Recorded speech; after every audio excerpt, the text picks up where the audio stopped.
जी अस्सलाम वालेकुम। KHT fabric store में खुश आमदीद कहते हैं। गुलजी पॉपिन आ चुका है बड़ी जबरदस्त रेटों में। ब्लैक के अंदर ये माल हमें मिला है। ब्लैक के अंदर सिर्फ 12 पेटियां मुझे मिली हैं। जल्दी से अपने ऑर्डर बुक करवा लेना। जो रेट आपको मैं दूंगा ना, आपको इंशाल्लाह इस रेट में पॉपिन नहीं मिलेगा। बॉक्स पैकिंग के अंदर प्रिंटेड माल आया है। ये सबसे पहले इसकी जेजी की ये कॉपी मिलेगी, उसके बाद ये पॉपिन की कॉपी है।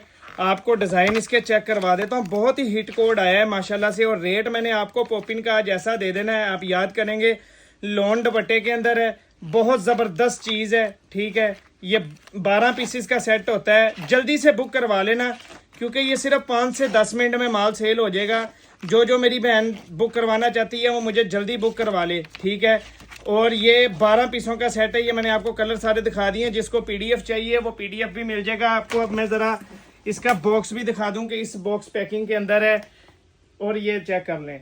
और रेट आपको देने लगा सिर्फ 2500 रुपये में आपको पॉपिन मिलेगा। और अपने ऑर्डर जो है ना, आपने मुझे जल्दी से बुक करवा देने हैं, ठीक है। और अपना जो PDF लेना चाहता है वो उसको PDF भी मिल जाएगा। शुक्रिया।